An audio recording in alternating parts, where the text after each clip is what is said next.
Good morning बच्चों। तो इससे पहले के लेक्चर में हमने बताया था कि थिन फिल्म जैसे होती है, तो थिन फिल्म में जो इंटरफेरेंस होता है वो कुछ इस तरह होता है। ये आपकी थिन फिल्म है मान लीजिए, जिसकी थिकनेस टी है। इस थिन फिल्म की थिकनेस टी है, और इसको समझने के लिए एक आप दिमाग में अपने एक सोप बबल को कंसिडर कीजिए। साबुन का एक बुलबुला, ये साबुन का बुलबुला है, और ये पतली सी फिल्म है सोप की। ये सोप की पतली सी फिल्म है, और इसी चीज को हमने यहाँ पे जूम किया हुआ है। ये जूम है, ये पतली सी फिल्म है, इसी को हमने जूम किया है। तो ये बाहर का जो एरिया है वो पूरा एयर होगा, ये होगा का एयर। और इसके अंदर का ये बीच में फिल्म आ गई, पतली सी ये फिल्म है, और ये अंदर इसके भी एयर होगा। तो इस कंडीशन में अगर हम आप बाहर से किसी बुलबुले को देखिए, तो लाइट जो आप पर आएगी वो रिफ्लेक्ट होगी यहाँ से दो पार्ट में। और यहाँ से अगर आप देखेंगे तो आपको कलर्स दिखाई देगा। आपने देखा होगा साबुन के बुलबुले में कलर्स दिखाई देते हैं, तो ये आपकी रिफ्लेक्टेड लाइट है। ठीक उसी तरीके से इसको हम यहाँ बनाएं अगर, तो ये लाइट अगर इस तरह आ रही है, तो लाइट एक एक लाइट इसके अपर सरफेस से रिफ्लेक्ट होगी, और दूसरा पार्ट जो होगा वो इसके लोअर सरफेस से रिफ्लेक्ट होगा। तो रेज 1 हो गया, रेज 2 हो गया। इन दोनों के बीच में जब इंटरफेरेंस होगा तो आपको कलर्स दिखाई देंगे, कलर्स दिखाई देंगे फ्रिंज के फॉर्म में। तो ये हमारा रिफ्लेक्टेड लाइट हो गया। ठीक उसी तरीके से अगर हम इसी चीज को, इसी सिचुएशन को इस बुलबुले के अंदर से देखें, यानी कि यहां से अगर आप देखें, तो हमें क्या दिखाई देगा। उसके लिए आप ये लाइट को और आगे बढ़ाएंगे, और ये फिर दूसरे मीडियम में जाएगी। ये हो गया, और ये, तो ये हमारा हो गया 3, और ये 4। तो ये हमारी ट्रांसमिटेड लाइट हो गई। Transmitted light. तो यहां पर यहां से हम देखें तो भी हमको कलर्स दिखाई देगा, फ्रिंजेस। तो इसमें और इसमें बेसिक डिफरेंस क्या होगा, हमें फ्रिंजेस किस तरह की दिखाई देंगी उसको हम यहाँ चेक करेंगे।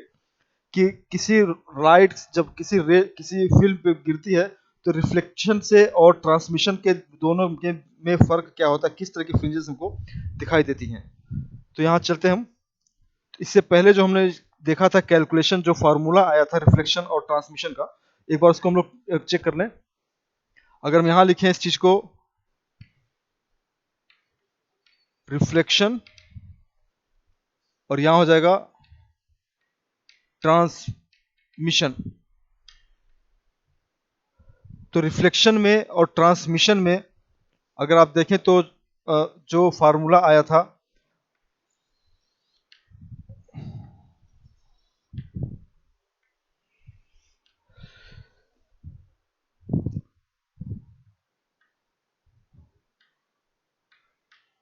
ब्राइट फ्रिंज का, ब्राइट फ्रिंज के लिए रिफ्लेक्शन में जो फार्मूला आया था पाथ डिफरेंस का, वो पाथ डिफरेंस है, लिख दें हम पाथ डिफरेंस। वो था 2 mu t cos r equal to 2n minus 1 lambda by 2। ये फार्मूला था पाथ डिफरेंस का, जब लाइट आपकी रिफ्लेक्ट थी इस तरह से। जब लाइट आपकी रिफ्लेक्शन में थी तो उस कंडीशन में ये फार्मूला था 1 2। और ट्रांसमिशन में जब लाइट आपकी ट्रांसमिट होगी कुछ इस तरीके से,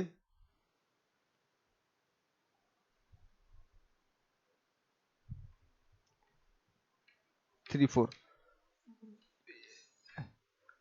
ये रिफ्लेक्शन है और ये ट्रांसमिशन है। तो उस कंडीशन में जो फार्मूला आया था वो कुछ इस तरह था।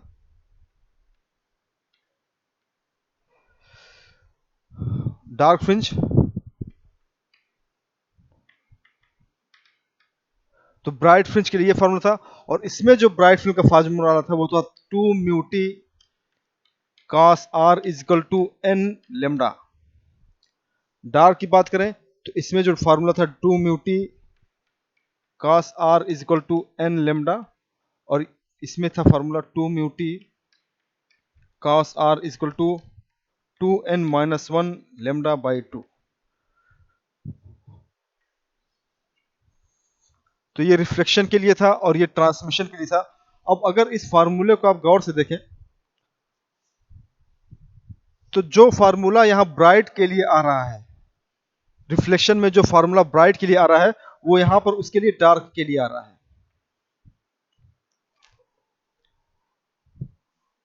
जस्ट अपोजिट, मतलब जो फार्मूला रिफ्लेक्शन में ब्राइट के लिए है वही फार्मूला ट्रांसमिशन में डार्क के लिए है। यानी कि दोनों के जो फ्रिंज पैटर्न है दोनों बिल्कुल एक दूसरे के अपोजिट हैं। तो अगर इसको हम इस तरह समझना चाहें कि मान लिया ये हमारा फ्रिंज बन रहा है, इस तरह की फ्रिंजेस हैं ब्राइट और डार्क एक साथ लगी हुई।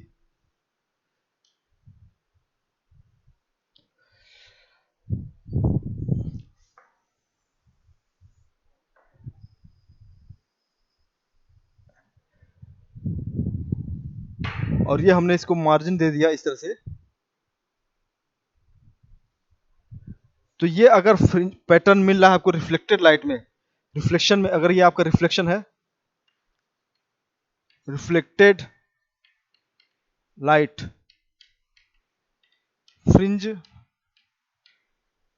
पैटर्न, तो जो ट्रांसमिटेड लाइट होगा इसमें क्या होगा कि जहां पर आपका ब्राइट है वहां पर डार्क होगा, और जहां डार्क है वहां पर आपका ब्राइट होगा, क्योंकि फार्मूला बिल्कुल एक दूसरे के अपोजिट है। तो अगर इसको हम इस तरह बनाएं तो यहाँ पे जिस पोजीशन पे यहाँ डार्क आ रहा था वहां पे ब्राइट होगा, और बिल्कुल अल्टरनेट आएगा, बिल्कुल एक दूसरे के अपोजिट,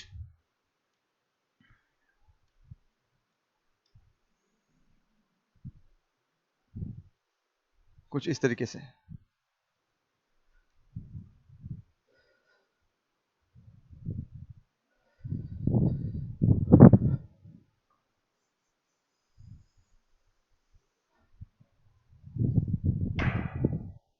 ये आपका हो जाएगा ट्रांसमिटेड लाइट फ्रिंज पैटर्न। ये आपका रिफ्लेक्टेड हो गया और ये आपका ट्रांसमिटेड हो गया।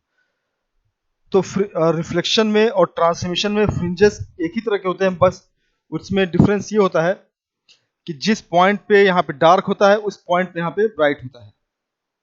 दोनों बिल्कुल एक दूसरे के कंप्लीमेंट्री होते हैं। Both are complementary to each other. तो रिफ्लेक्शन में फ्रिंज पैटर्न जैसा होता है बिल्कुल वैसा ट्रांसमिशन होता है, बस दोनों की पोजीशन में फर्क होता है। तो ये दोनों में बेसिक डिफरेंस है रिफ्लेक्शन और ट्रांसमिशन के थिन फिल्म में, कि दोनों के फ्रिंज पैटर्न शिफ्ट होते हैं ब्राइट और डार्क की जगह पर। तो ये दोनों फार्मूले बेहद इंपॉर्टेंट है, एक ये फार्मूला और एक ये फार्मूला। इसी पे हम न्यूमेरिकल्स लगाएंगे इंपॉर्टेंट इस टॉपिक पे, ये दोनों फार्मूले पे ब्राइट के लिए और डार्क के लिए।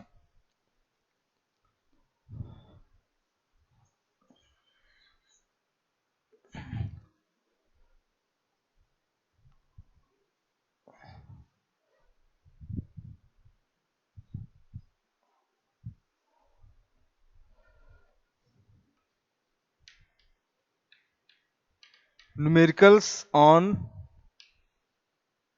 Thin film interference. कुछ इसके अच्छे अच्छे न्यूमेरिकल्स हैं जो अक्सर पूछते हैं कंपटीशंस में, एग्जाम में। तो पहला क्वेश्चन है,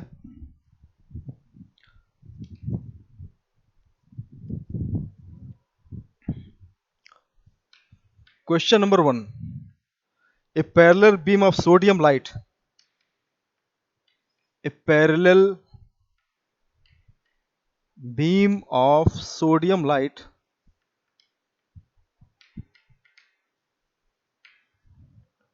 of wavelength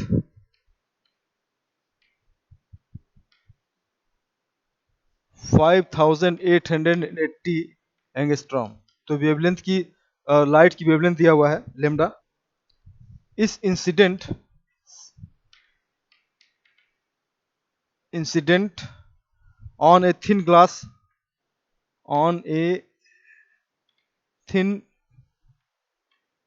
glass plate of refractive index 1.5, यानी म्यू की वैल्यू दे दिया है such that angle of reflection angle of refraction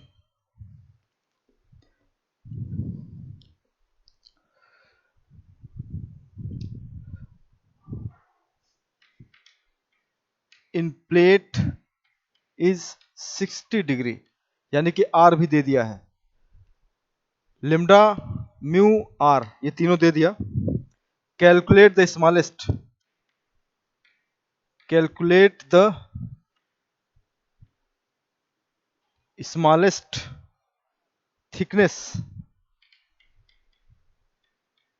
thickness of plate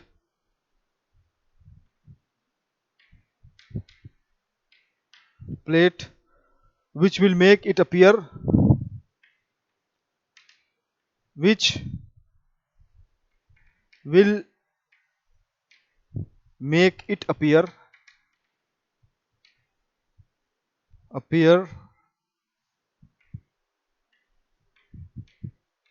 dark in reflection।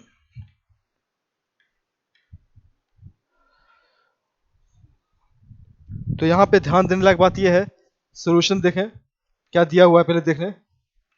Given lambda दे दिया है 5880 एंगस्ट्रॉम, यानी कि 5.8 into 10 to the power minus 7 centimetre.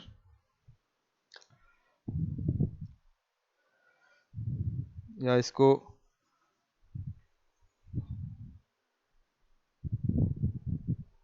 Five point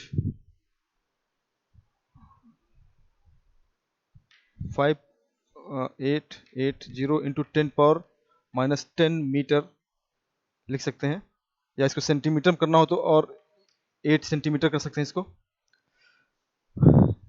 are दिया हुआ है 60 डिग्री और म्यू दिया हुआ है रिफ्रैक्टिव इंडेक्स 1.5, और स्मॉलेस्ट थिकनेस की बात कर रहा है। स्मॉलेस्ट थिकनेस का मतलब ये हुआ कि n is equal to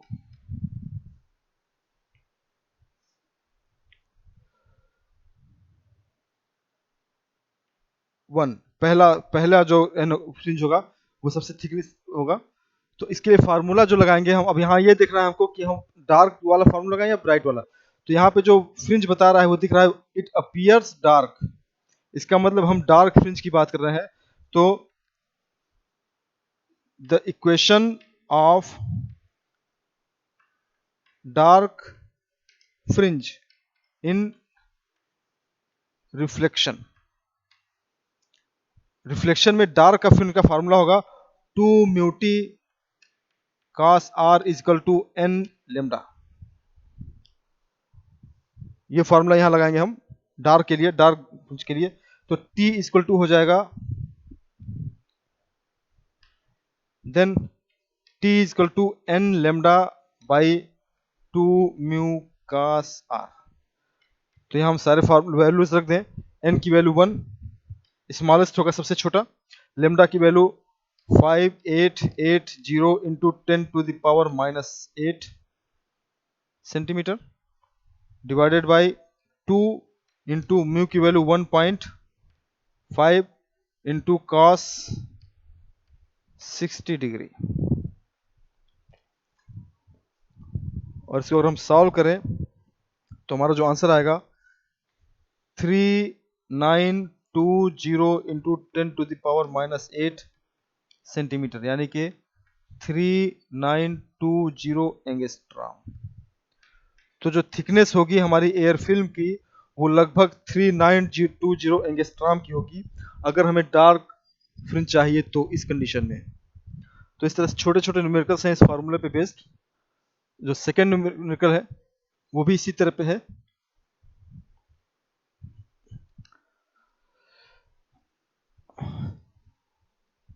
question number 2, ये इंपॉर्टेंट है काफी question. A man whose eyes are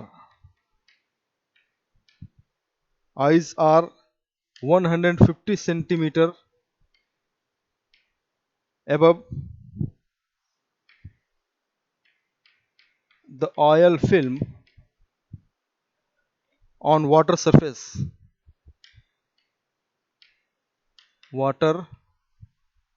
surface observe greenish color observe greenish color at a distance of at a distance of 100 centimeter from his feet from his feet. Calculate the probable thickness of film. Calculate the probable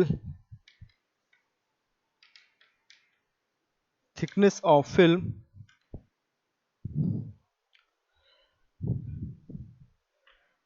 lambda green की value दी हुई है 5000 angstrom,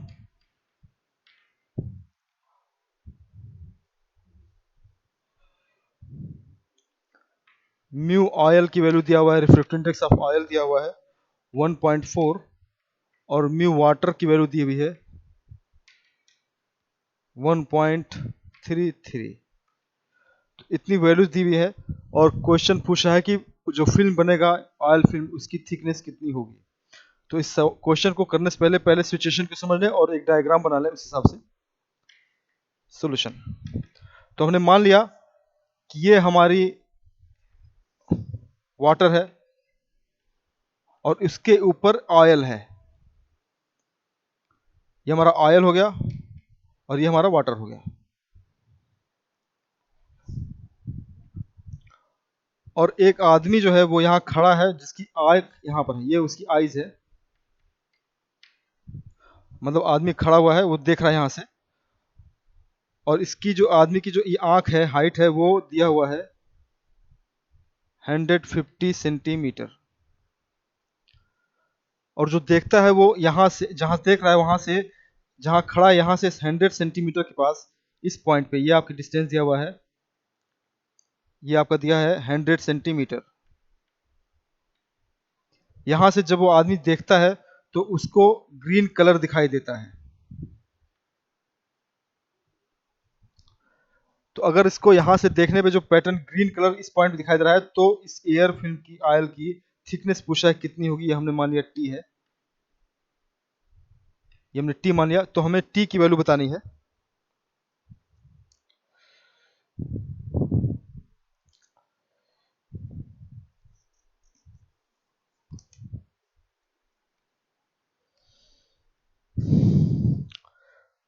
तो इस point पे ये हमारा reference point है जहां पर उसको फिल्म दिख रही है।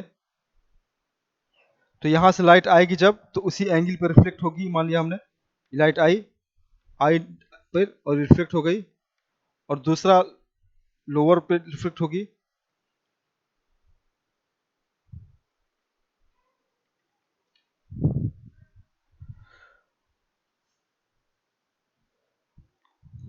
और ये हमारा हो गया आर, आई हो गया, आर हो गया और ये थिकनेस होगी। तो हमको ये टी निकालना है, फिल्म की थिकनेस निकालनी है। तो निकालने के लिए हम ये ग्रीनिश चूंकि हमको कलर दिख रहा है इसलिए हम इसको सॉल्व करेंगे क्वेश्चन को। For bright fringe in reflected light, तो रिफ्लेक्टेड लाइट में फ्रिंज का जो फार्मूला लगाएंगे वो लगाएंगे हम 2 mu t cos r is equal to 2n minus 1 lambda by 2। ये फार्मूला हम लगाएंगे।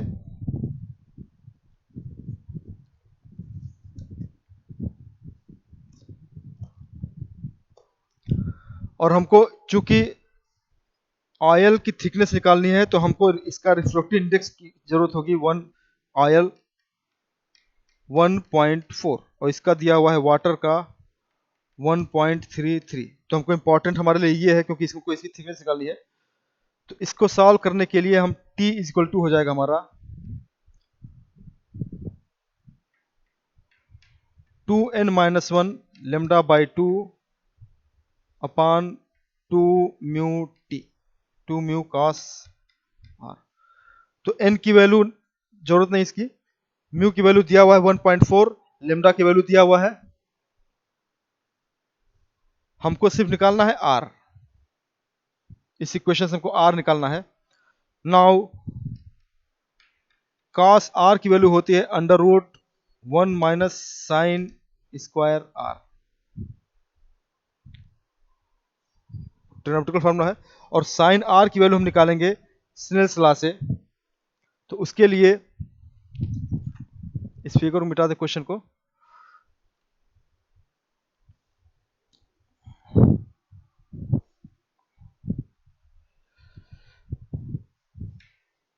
नाउ फ्रॉम स्नेल्स लॉ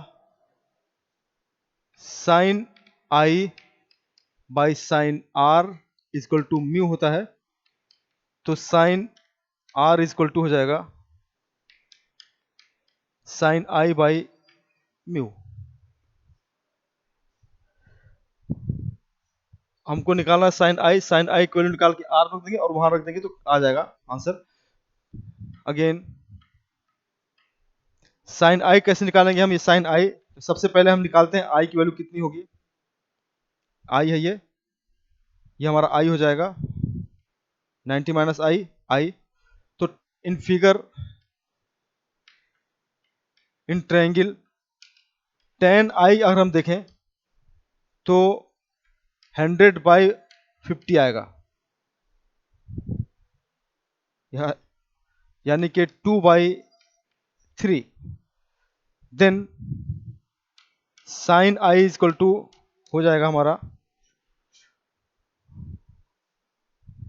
इसकी वैल्यू अगर हम देखें तो ये कुछ इस तरह होगा। अगर ये 2 है ये 3 है तो ये अंडर रूट 13 होगा। तो ये आंसर आएगा 2/√13। दस यहां से देखें हम साइन आई आर की वैल्यू हो जाएगी हमारी 2/√13 अपान 1.4।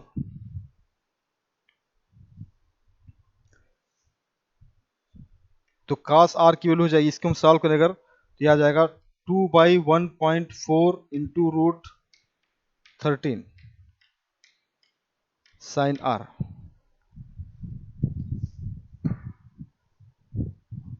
ये वैल्यू आएगी आपकी 0.3962।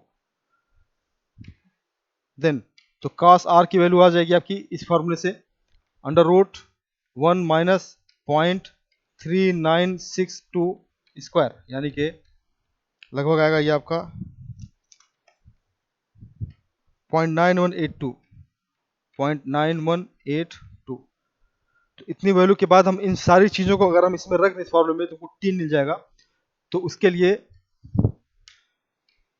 नाउ यहां से ले हम t equal to 2n-1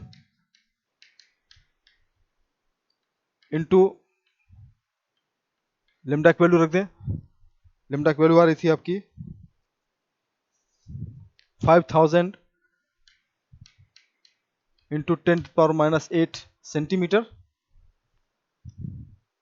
into 2 4 हो जाएगा 1.4 इंटू कास आर की वैल्यू 0.9182। तो इसको सॉल्व करें तो ये आएगा हमारा 9.7 into 2n-1 T equal to ये आएगा और n इजकल टू जहां पर है 1 2 3 4, तो n के हिसाब से थिकनेस अलग होती जाएगी। तो स्मॉलेस्ट के लिए n इजकल टू 1, उसके बाद के लिए 2 3, जो वैल्यूज आप रखेंगे उसके लिए आपको थिकनेस आपको मिल जाएगी। तो ये क्वेश्चन थे अच्छे इस पे।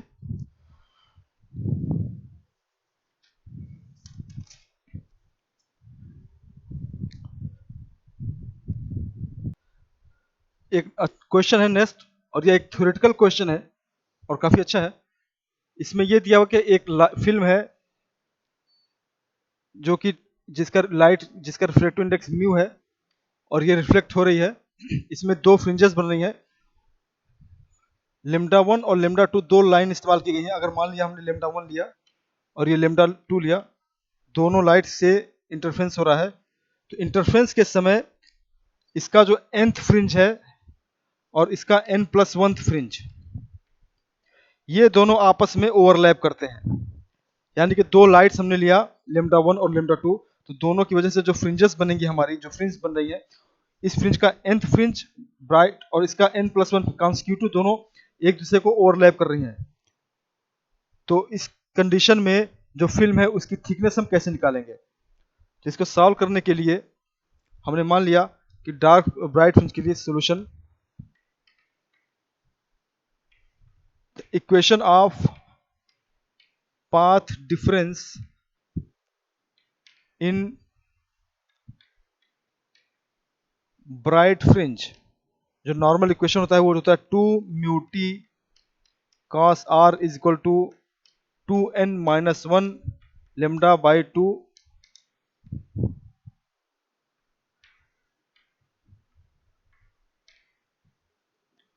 ये हमारा मेन फार्मूला होता है। यहां पे हमने दो वेवलेंथ इस्तेमाल किया है। For wavelength lambda 1 the number is n, हमने मान लिया n है। एंड फॉर वेवलेंथ लेमडा 2, दूसरी लाइट के लिए, the number is n+1, constitutive है इसके बाद का जस्ट। तो अगर हम इसको इस वैल्यू में रखें तो ये दोनों बराबर होने चाहिए, दोनों ओवरलैप कर रहा है। Since both overlap each other, तो उस कंडीशन में 2n-1 लेमडा 1/2 की वैल्यू जो होगी वो इसके 2n+1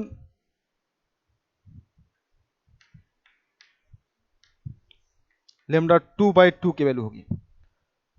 ओवरलैप करने का मतलब ये हुआ कि इस कंडीशन में आप n रखेंगे और ठीक उसी जगह इस कंडीशन में आप n की जगह n+1 रखेंगे और इस दोनों को बराबर कर देंगे, तो ये ओवरलैप हो जाएगा।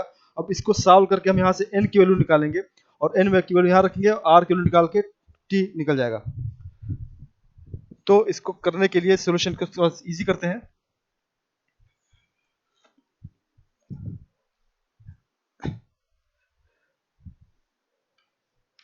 To n minus one lambda 1 equal to, इसको ब्रेक कीजिए, 2n+2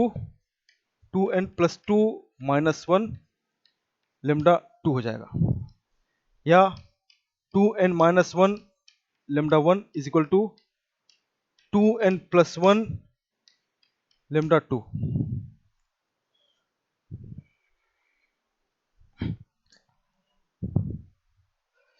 इसको सॉल्व करें, 2n lambda 1 minus lambda 2 common निकल जाएगा और इधर आपका बचेगा लेमडा 1 प्लस लेमडा,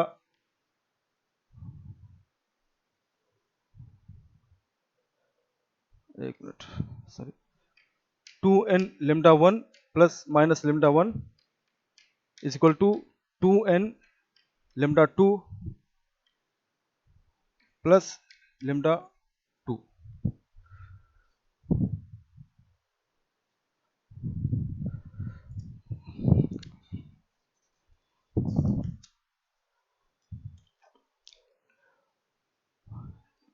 कॉमन ले लें यहाँ पे 2n, तो लेमडा 1 माइनस लेमडा 2 हो जाएगा और ये इधर जाएगा तो लेमडा 2 प्लस लेमडा 1, यानी कि n is equal to lambda 1 plus lambda 2 by 2 lambda 1 minus lambda 2। तो ये n की वैल्यू आ गई। अब इसको हमको निकालना है r की वैल्यू। नाउ cos r की वैल्यू हमको सॉल्व करना है। cos की वैल्यू हो जाएगी 1 माइनस साइन स्क्वायर r, या इसको इस तरह करें 1 माइनस साइन r की जगह हम रख सकते हैं sine i by mu square, और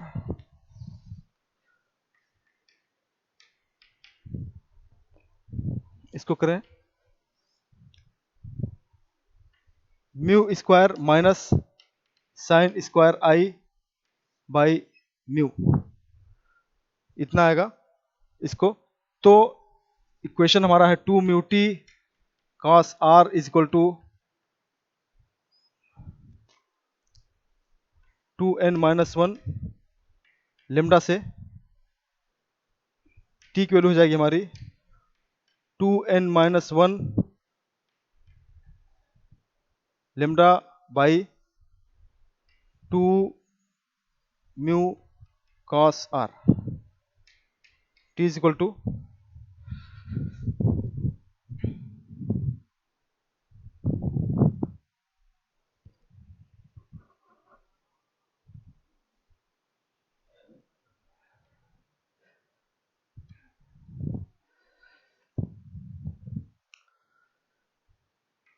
2n की वैल्यू रख दी यहाँ पे हम lambda 1 plus lambda 2 by lambda 1 minus lambda 2 minus 1 lambda by 2 mu mu cancel हो जाएगा, आर की value under root mu square minus sine I square